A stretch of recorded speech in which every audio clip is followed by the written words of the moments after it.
Հայաստանում 16-ից 25 տարեկան ավելի քան 2000 տղաների ու աղջիկների շրջանում անցկացված հարցումները ցույց են տվել, որ տղամարդու կերպարի առնականության մասին պատկերացումները փոխվում են։ Համապատասխան ուսումնասիրությունն ու եզրակացությունն արել է Teens Life Հայաստան տեղեկատվական հարթակը, ՅՈՒՆԵՍԿՕ-ի և UNHC-ի աջակցությամբ։ Երիտասարդները, հատկապես կանայք, առնականությունը հաճախ կապում են ոչ թե ֆիզիկական ուժի, այլ ներքին որակների հետ։ Ուսումնասիրության հեղինակները հարցման պատասխաններում նաև ահազանգող տվյալներ են տեսնում։ Հարցին, թե արդյոք նորմալ է երբեմն կնոջ ծեծելը, արձագանքներն այսպիսին են։ Կանանց 93%-ը մերժում է, այսինքն նորմալ չի համարում, իսկ լրացնողների տղաներից 84%-ն է դա նորմալ չի համարում։ Սա 9% տարբերություն է, որը հնարավոր է փոքր թվա, բայց նաև հոգեբանի, սոցիոլոգի հետ այս քննարկում իրականում բավական ահազանգող ցուցանիշ է։ Այն փաստը, որ յուրաքանչյուր 10-րդ երիտասարդ տղամարդ պատրաստ է արդարացնել ընտանեկան բռնությունը, ուսումնասիրության հեղինակները հստակ ազդակ են համարում շարունակելու ջանքերը ոչ բռնի հաղորդակցումը խթանելու ուղղությամբ։ Ուսումնասիրությունն ընդգծել է, որ կանայք ավելի բարձր են գնահատում տղամարդկանց հոգատարությունը զուգընկերների ու երեխաների նկատմամբ,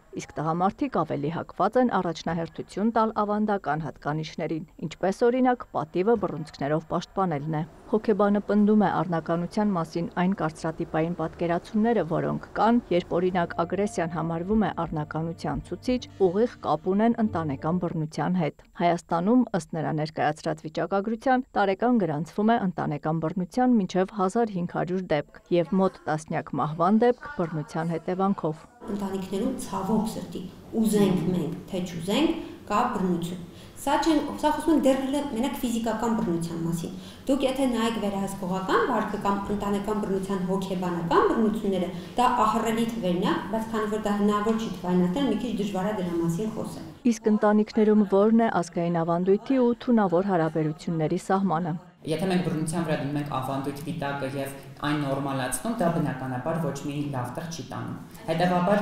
իհարկե շատ դժվար է, որտեղ մշակույթի մարդկանց մասն ենք, խոսում ենք sense գծով չեն կարող ասել սա ավանդույթ է, սա չէ, բայց նպատակը նման հետազոտությունների հենց դա է, հասկանալ որտեղ է քննադատական եւ դիտակից մարդու որոշումը եւ որն է այդ հայրիշխանական նորմը, որը տանում է հենց բռնության։ Սահմանը մարդու իրավունքներն են։ Երբ որ խախտվում է մարդու իրավունքը, այստեղ ավանդույթի անուն տալ երևի թե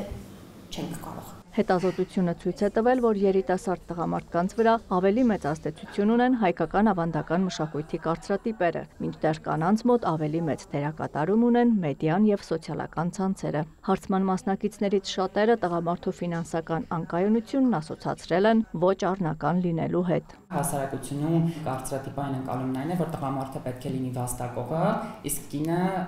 տան աշխատանքն անողը։ Դրական առնականություն 2 անվանումն ունեցող հետազոտության արդյունքների հիման վրա ստեղծվել է արհեստական բանականությամբ աշխատող տելեգրամյան բոտ, որն օգնում է երիտասարդներին ստանալ տեղեկություն հոգեկան առողջության, գենդերային հավասարության եւ բռնության թեմաներով։ Նաև ուսումնական ուղեցույց 7-ից 10-րդ դասարանների սովորողների համար առողջ ապրելակերպ դասընթացի շրջանակում։